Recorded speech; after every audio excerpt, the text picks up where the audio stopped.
A confident black woman walked into the courtroom, her stride steady and purposeful, the heels of her shoes clicking on the polished floor. As she approached the front to stand before the bench, the judge, a white man in his late 50s, with a hardened face and glasses perched on the edge of his nose, looked down at her with a slightly raised eyebrow, his gaze critical yet uninterested. As he motioned for her to begin the case, the woman straightened her back, her eyes meeting his calmly, but with an undeniable presence. She knew the gravity of the situation, but nothing about her would reveal the fear or nervousness she might have been feeling. She had prepared for this moment. She was used to high-pressure situations. In fact, she thrived in them. She began speaking slowly and deliberately, her voice steady yet firm, as she laid out the facts of her case. She was accused of a minor traffic violation, a misunderstanding over a lane change that had been wrongly interpreted by a police officer. She explained the sequence of events with clarity, her reasoning solid, her tone respectful but authoritative. She was no stranger to being underestimated. People often judged her for the color of her skin or the way she looked, but she had learned to navigate those biases over time. She understood the subtle ways in which others sought to undermine her. She had grown accustomed to proving herself not just to be heard, but to be respected. The judge watched her intently, though his eyes narrowed with skepticism. It was clear he wasn't buying her explanation. He leaned back in his chair and sighed heavily, as though bored with the proceedings, as if this was just another mundane day on the job with little consequence attached to it. The woman noticed this. She could feel his dismissal hanging in the air like a thick fog, but she refused to let it throw her off course. The facts were on her side, and that was all that mattered. She continued her argument, presenting the evidence that supported her story. She had no reason to lie, and it was clear to anyone who listened that the officer had made an error. Yet the judge's face remained unchanged, his eyes glazed over, as though her words weren't reaching him at all. She could see him flicking through papers on his desk distractedly, as if he were already writing her off before the case had even finished. He didn't seem to care about the details or the nuances of her defense. He was simply ready to move on to the next case. A few moments passed, and the woman felt the weight of the silence in the room. She could feel the judgment in the air, but she refused to let it break her resolve. She knew that in this moment her composure was everything. She could see that the judge was leaning toward making a decision, but there was no rush. He seemed content to let the tension build before finally speaking, his voice cold and detached as he announced his ruling. He would impose a fine on her. It wasn't a huge sum, but the principle of it stung in a way she couldn't quite explain. It wasn't just the money, it was the fact that her words and her reasoning had been dismissed so easily, so carelessly, as if her intelligence didn't matter as much as her appearance, as if the color of her skin had already determined the outcome before she had even spoken. The woman felt the sting of the ruling, but her expression didn't waver. She nodded politely, accepting the decision without protest. She knew better than to argue or try to change the mind of someone who had already made up theirs.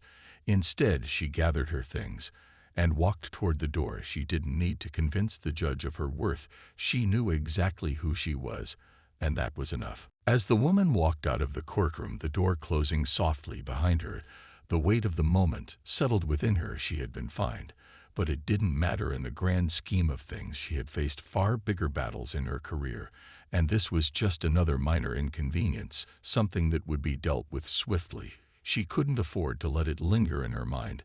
Instead, she kept walking, her heels clicking on the floor in a rhythmic beat that echoed through the empty hallway, her mind already shifting back to the tasks ahead of her. The case that would follow this one was more important. The judge's decision would soon be forgotten, and life would go on. Back in the courtroom, the judge sat quietly behind his bench, his hands folded in front of him, his gaze fixed on the stack of papers before him. His mind was already elsewhere. The case was over in his eyes. He had made his ruling, and that was the end of it.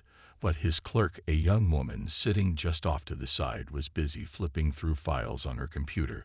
When something caught her attention, she froze, her fingers hovering over the keyboard, her heart suddenly racing. She glanced at the screen again and blinked as though trying to make sense of what she was seeing. Her eyes widened with disbelief as she processed the information in front of her. This wasn't just any woman who had stood before the judge. this was someone far more important, far more powerful than anyone had realized. The clerk quickly scanned through the woman's details, her official records, her name, her history. The more she looked, the more shocked she became. It couldn't be true, could it? But there it was in black and white. The woman who had just been fined for a simple traffic violation was none other than a federal prosecutor, one of the most respected and feared in her field. Her credentials were impeccable, her reputation formidable. She had worked on high-profile cases involving corruption and organized crime. She had secured convictions that many thought were impossible, and here she was in this courtroom for something as trivial as a traffic fine. The clerk's pulse quickened as the realization set in. This was someone the judge should have treated with the utmost respect, someone who held immense influence in the legal world. The clerk's fingers shook slightly as she typed in a few more commands, pulling up additional information about the prosecutor's career, her mind racing with the implications of what she had just discovered. She had to tell the judge. She had to make sure he knew the truth before it was too late. But her anxiety was palpable as she wondered what the consequences would be once the judge learned of his mistake. Would he admit it, or would he try to cover it up? Without wasting another moment, the clerk grabbed the phone and dialed the judge's private line. As soon as he picked up, she rushed into the explanation, trying to remain composed despite the shock that had settled over her. The woman from the traffic case, she said, her voice almost trembling. She's a federal prosecutor. She's one of the top federal prosecutors in the country. The judge's response was slow and measured at first. He didn't quite process what the clerk was saying, his mind still lingering on the ruling he had just made. But then it hit him. His pulse suddenly quickened, the weight of the mistake crashing down on him. He hadn't just fined any ordinary citizen. He had fined someone whose professional standing far exceeded his own, someone whose career he should have recognized immediately, but hadn't, someone whose legal expertise was far greater than his own. The judge felt a wave of panic rush through him as he understood the gravity of his error. This wasn't just a minor mistake. This was a significant blunder. And now he had to figure out how to undo it, how to make it right. The judge sat motionless for a moment, his mind racing as the realization of his mistake fully sank in. The weight of the situation crushed him. He had just fined one of the most respected federal prosecutors in the country, and he hadn't even recognized her face or her name. It was as though his entire perception of the case had been clouded by his own assumptions and biases. The clerk's voice seemed distant in his ear as she tried to explain again the gravity of what had just happened, but the judge couldn't focus on anything except the sinking feeling in his gut. He had made a terrible mistake, and now he had no idea how to fix it. He rubbed his forehead in frustration, his mind going over the woman's calm and composed demeanor in the courtroom, her every word so carefully measured and professional. Yet he had treated her like just another defendant, just another person to process and move along. His mind flashed back to the way he had dismissed her so easily, her defense so solid, yet his reaction had been dismissive and cold, as if he couldn't be bothered to truly listen to her. She had been nothing more than an inconvenience in his eyes, no different than anyone else who stood before him. But now he realized how wrong he had been. The judge stood up from his bench, his chair scraping loudly against the floor as he paced back and forth, his hands wringing together in frustration. How had he been so blind? How had he missed it? He had been focused on the trivialities of the case, the traffic violation, the fine, the paperwork, and he had missed the most important detail. The woman standing before him was not just any lawyer. She was a powerful force in the legal world, someone who had spent years fighting to bring criminals to justice, and here he was having disrespected her in the worst possible way. His mind flicked to his own position, to his own career. He was a judge, one with years of experience, but he had never dealt with someone like her before. He had never truly considered that someone who looked like her might be at the top of their profession, that her expertise might surpass his own. He had never bothered to think about the implications of his assumptions. Until now, the weight of his mistake pressed down harder and harder with every passing second as he realized that he had failed to treat her with the respect she deserved. He turned back to the phone, his hand shaking slightly as he grabbed it and dialed the number of his assistant, his voice shaky as he asked for her details again. He needed to reach her. He had to apologize. But how could he even begin to apologize for such a monumental mistake? What could he possibly say after everything he had just done? How could he undo the damage he had caused? He wanted to crawl into a hole and hide, but he knew there was no escaping this reality, no escaping the mistake he had made. The judge quickly instructed his assistant to find a way to contact the woman, but there was a sense of urgency in his tone. It was clear he wasn't just asking for her contact information. Now he needed to act fast and reach her before the situation escalated further. What if she took legal action? What if she filed a complaint? What if the media found out about his error? He didn't want to imagine the fallout. He knew he had to fix this now before it spiraled out of control, but with every passing moment his anxiety grew. Meanwhile, the woman walked out of the courthouse, her heels clicking with purpose. As she moved through the hallways, she had no idea what had just happened behind her. She hadn't thought about the judge again, not for a second. Not even as she left the building. She had accepted the ruling and moved on, but the judge's world was about to turn upside down. And soon enough she would learn just how deeply his mistake had impacted him. But for now she was focused on her next step, her next case, and the future ahead of her. The woman walked down the courthouse steps, the air outside cool against her skin as she stepped into the bustling street, her mind already on the cases that awaited her. She had faced far more challenging moments in her career, and this minor traffic violation was already slipping from her thoughts as she passed the tall buildings and the crowds that filled the city. She was in control. She had always been in control of her destiny, and today was no different. She didn't let the actions of others dictate her mood. She had learned that long ago. But as she walked down the sidewalk, her phone buzzed in her pocket, and she stopped for a moment to check the message that had just come through. It was from her assistant, a quick note about a scheduled meeting later that afternoon. She read the message and quickly typed a reply before slipping the phone back into her bag, her mind shifting back to the task at hand. There was nothing unusual about the message. It was just another part of her routine. She had more important matters to focus on. Meanwhile, in the judge's chambers, the tension was building with every passing minute. The judge paced relentlessly back and forth, unable to sit still, his mind replaying the moment when he had found the woman, when he had dismissed her with such casual indifference. He kept seeing her calm demeanor, her steady gaze, her eloquent defense, and he couldn't stop the feeling that he had made a grave mistake. He had always prided himself on being fair and impartial, but today he had allowed his biases to cloud his judgment. Today he had failed to see the woman for who she truly was. He stood by the window staring out at the city streets below, his thoughts running wild. He couldn't believe he had been so careless, so thoughtless. He had let the most important detail slip through his fingers. The woman had been right there before him, and yet he hadn't recognized her. He had been too focused on the case, too eager to move on to the next one, to truly consider the gravity of the situation. The phone in his office rang, breaking his thoughts. He picked it up quickly, his hand still shaking slightly as he greeted the caller. It was his assistant's voice on the other, and her words calm but urgent. The woman from the traffic case. He thought he could hear the fear in his assistant's tone. She's a federal prosecutor. He closed his eyes for a moment, trying to steady his breathing. He had already known this, but hearing it again made the reality of the situation even more real. He had just found one of the most powerful people in the legal system, and now he had to figure out how to fix it, how to apologize, how to make this right. His assistant continued explaining that they had tried reaching the woman's office, but there was no response. They had sent emails and left messages, but so far there had been no reply. The judge's frustration grew. He couldn't wait any longer. He needed to act now. He had to reach her and apologize before the mistake became public, before the consequences unfolded. He quickly instructed his assistant to make another round of calls to the prosecutor's office and to keep trying to reach her by any means possible. The time for hesitation was over. He needed to get ahead of this before it spiraled beyond his control. He couldn't afford to let this error damage his career or his reputation.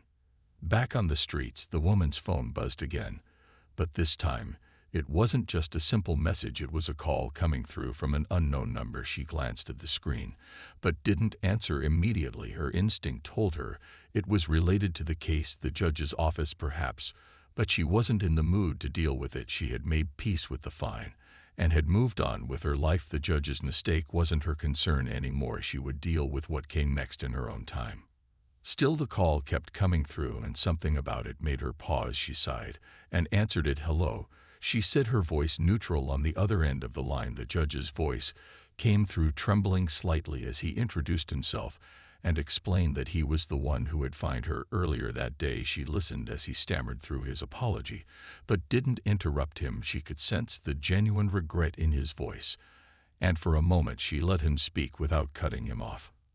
"I deeply regret what happened today," he said, his voice strained. "I didn't realize who you were at the time, and I acted in haste. I've made a terrible mistake, and I'm sincerely sorry for the way I treated you." He continued to apologize over and over again, and she listened in silence, allowing him the space to express his regret. But she didn't feel the need to rush to forgive him. There was no immediate anger, no desire to humiliate him. She simply listened and let him work through his apology at his own pace. When he finished speaking, there was a pause on the line, and she took a deep breath before responding. "I appreciate your apology," she said, her voice calm but firm. "But I want you to understand that your mistake wasn't just about the fine. It was about how you judged me based on my appearance, how you failed to recognize the person standing before you. It's not about the money, it's about the assumptions that were made and the disrespect that came with them."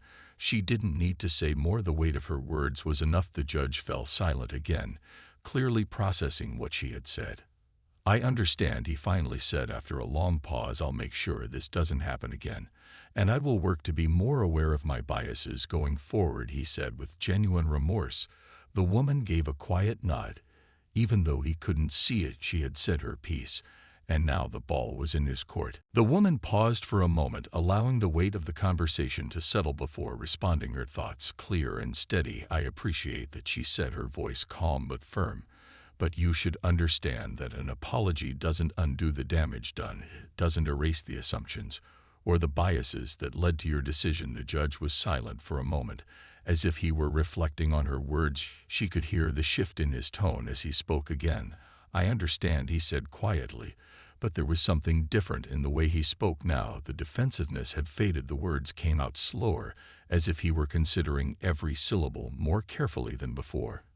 She exhaled deeply before continuing. "I've had to deal with situations like this many times in my life, being underestimated and judged based on how I look," she said. "But the truth is that this isn't just about me. This is about a system that allows these biases to thrive unchecked. You are in a position of power and authority, and that means your decisions impact people in ways you might not always realize. And while I'm not angry with you personally, it's important to recognize that this kind of thing happens far too often, and it needs to stop." The judge was silent for a long while after she spoke. His mind seemed to be racing again as he processed her words. He had spent years on the bench, and yet it was clear that he hadn't fully understood the depth of what he had done until now. He had apologized for his mistake, but he hadn't truly grasped the consequences of his actions. Not until the woman had spoken so directly to him. Now he was beginning to see how his assumptions had shaped the way he had treated her, and how those assumptions had clouded his judgment. "I hadn't thought about it that way," he admitted after a long pause, his voice quieter than before. "And I've spent so much time in my own head thinking about my decisions and my rulings that I haven't always considered the impact they have on the people in front of me. I've taken my position for granted, and I realize now how easy it is to make mistakes when you don't stop to really think about the bigger picture." She nodded, even though he couldn't see her agreement. The reality of the situation was clear now. He had recognized the gravity of his actions, and she wasn't expecting him to immediately fix everything. But she could see that there was at least some genuine recognition of the issue at hand, and that was all she could ask for in that moment. "I know you can't undo the past," she said, "but what matters now is what you do next. I hope this experience teaches you something, and that you use it to be more aware of how your decisions affect others. It's not just about one fine or one person. It's about the way we all navigate the world, and the assumptions we make based on appearances and backgrounds. We all have a responsibility to challenge that." The judge's voice was quieter now, almost thoughtful. "I'll do better," he said. "Simply, I'll do better, and I'll make sure this doesn't happen again." She didn't respond right away. She didn't need to. There was no need for further conversation. The apology had been made, the acknowledgement of his mistake had been given, And now it was time to move on. The woman had long since learned that some battles were not worth dwelling on. Once the point had been made, she wasn't interested in dragging the situation out any longer. She didn't want to be consumed by it. She had more important things to focus on. With a quiet breath, she spoke again. "Thank you," she said, and then after a brief pause added, "I'm going to hang up now. I've got a full schedule ahead of me." She didn't wait for a response before ending the call. As she slipped the phone back into her bag, her mind shifted once again to the work ahead of her. She had no time to waste on lingering mistakes or regrets. She was ready for whatever came next.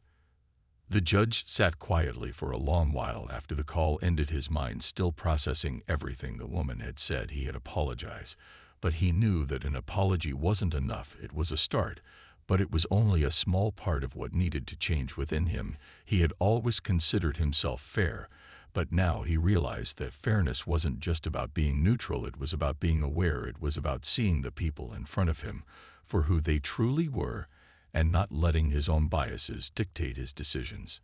As the judge sat in his chambers thinking deeply about what had transpired, he made a vow to himself that he would work harder to understand the people who appeared before him. He would strive to be more mindful of his actions, more aware of the subtle ways in which biases influenced his rulings, and he would no longer allow assumptions to guide his decisions. The road ahead would not be easy, but he was committed to making the change. It was a long process, but he was determined to start somewhere. The woman left the courthouse with a sense of closure, but also with a lingering understanding that her encounter with the judge was just one instance in a much larger battle she had fought for years. It wasn't just about the fine or the case. It was about the constant pressure of having to prove herself time and time again.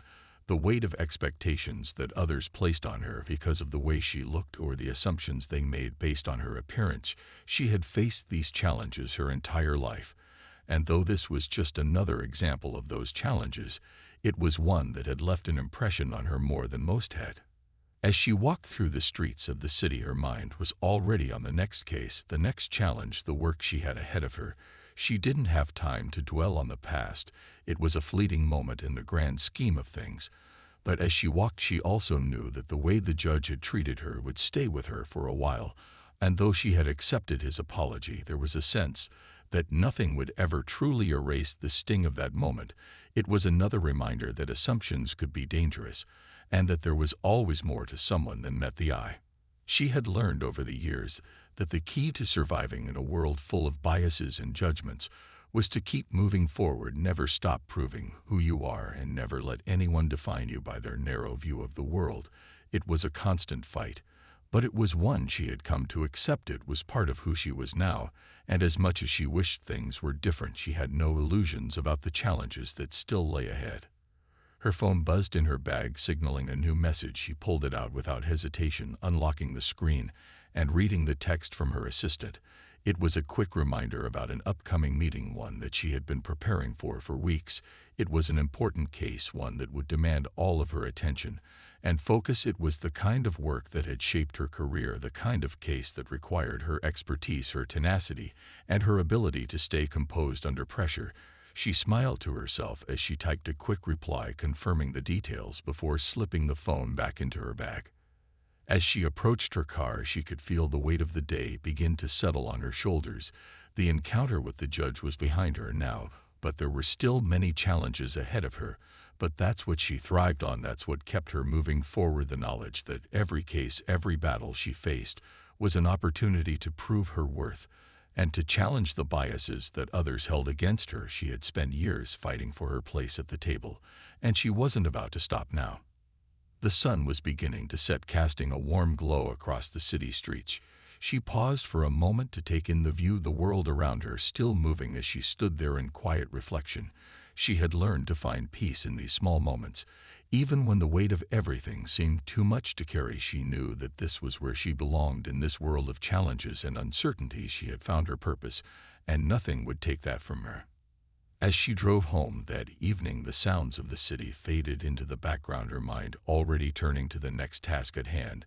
She knew that the road ahead would not be easy, but she was ready for it. She was always ready, because that's who she was. She had learned to embrace the challenges, to meet each one with determination and strength, because she knew that every step forward was a step closer to the change she wanted to see in the world. The judge, meanwhile, sat at his desk hours later, still reflecting on the conversation he had had with the woman. He had made a mistake. He knew that, but more importantly, he had learned something that he couldn't easily forget. The lessons from that day were still fresh in his mind, and he wasn't sure what the future held, but he knew that he had to do better, that he couldn't allow his assumptions and biases to define his decisions anymore. He didn't know how long it would take, but he was determined to change. It was the first step in a journey that would require self-awareness and growth, and though it was a small step, it was one that mattered. Days passed since the conversation, and while the woman didn't think much more about the judge's apology, the world around her was constantly shifting with new cases, new clients, and challenges that never seemed to stop. Each one was a reminder of the ever-present weight of her work, the nature of the legal system, the way it bent and twisted under its own rules. But she knew that her place in it was hard-earned, and that no matter what biases or assumptions anyone tried to impose on her, she would continue to rise above them. It wasn't easy, but it was necessary. She had become accustomed to the weight of expectations, the misunderstandings, and the subtle slights that came with being both a woman and a black professional in a field often dominated by those who looked nothing like her, and yet she had found ways to thrive in it, because that was what she did. She faced obstacles head-on and overcame them one by one. That afternoon, she sat at her desk in her office preparing for the upcoming case. The files before her were extensive, and the pressure to get everything right was immense, but she thrived in that pressure. She was used to it, and as she reviewed the evidence again, her mind wandered briefly back to the judge and the situation in the courtroom. It had been a minor moment in her life, but one that lingered with her because it was one more example of how quickly people would dismiss her when they didn't see her for who she truly was. The realization had come and gone, but the lesson was there. The work she did wasn't just about winning cases. It was about making people see beyond their initial judgments about who she was, about breaking down the walls of assumptions that shaped the way the world saw her and others like her. She had always known that her work as a prosecutor was bigger than herself. It was about justice and fairness, and making sure that people received what they deserved regardless of their race or background. But every once in a while she was reminded that the system was far from perfect, that it carried with it the biases of those who worked within it.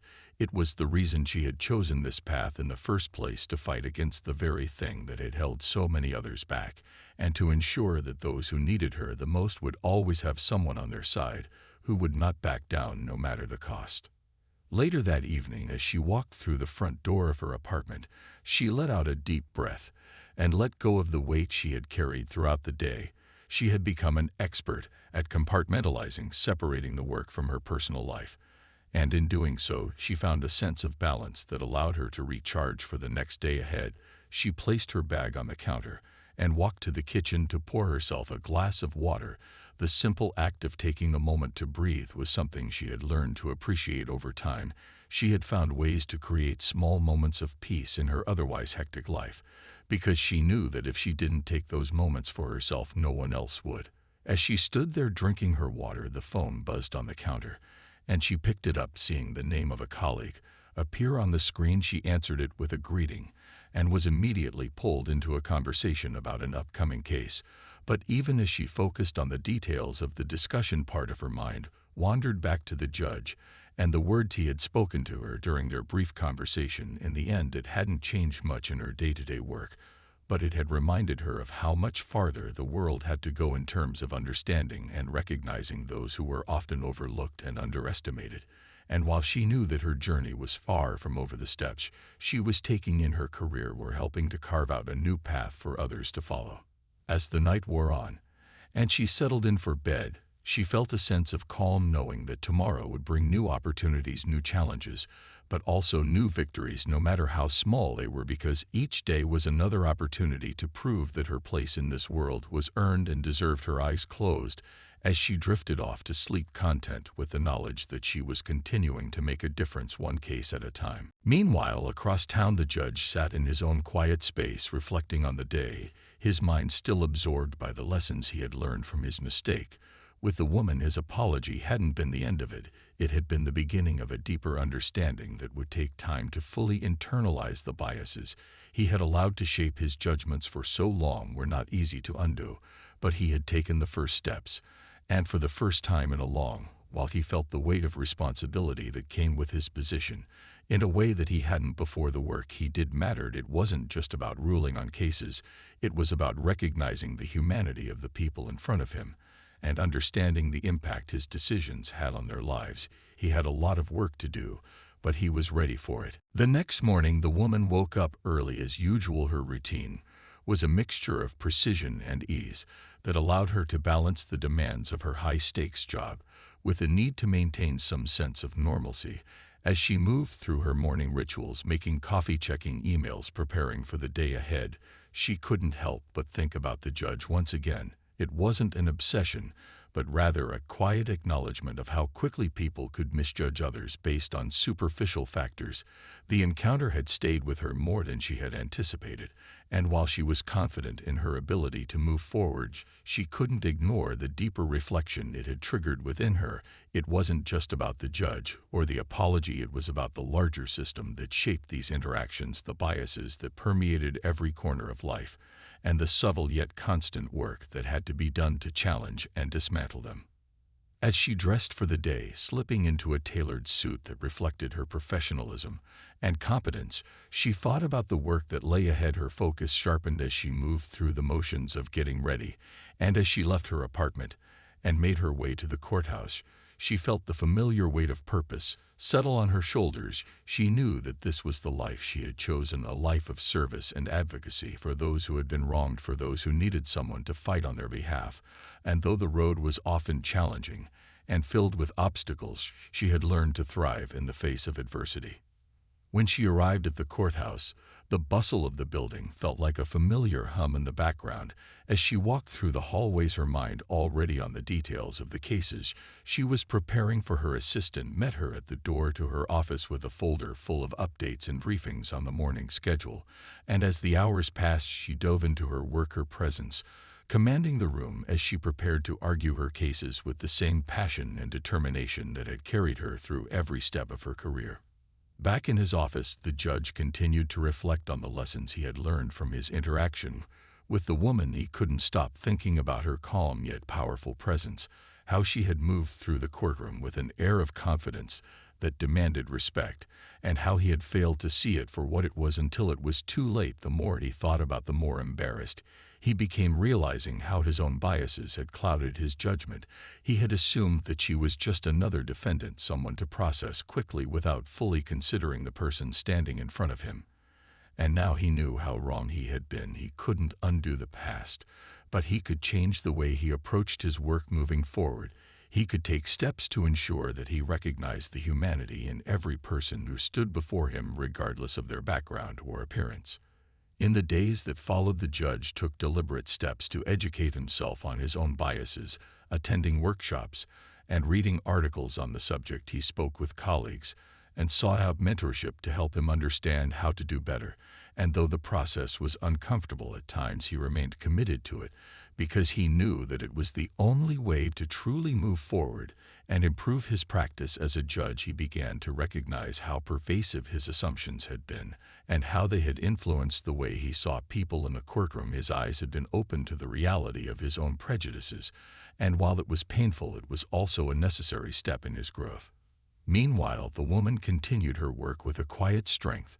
She knew that her fight wasn't over, but each victory, whether big or small, was a step toward progress, and with every case she argued, every decision she made, she knew that she was slowly breaking down the walls of misunderstanding and prejudice that so often stood in her way. She had been through too much to be defined by others' assumptions about her.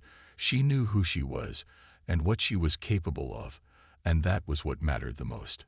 As the weeks went by, the judge and the woman's paths would not cross again, not in any formal sense, but the impact of their brief interaction continued to echo through both of their lives. For the judge, it had been a turning point, a moment that had challenged him to reevaluate everything he had assumed about the people who stood before him in the courtroom. For the woman, it had been a reminder of the work that still needed to be done in a world that too often relied on surface-level judgments to define people's worth.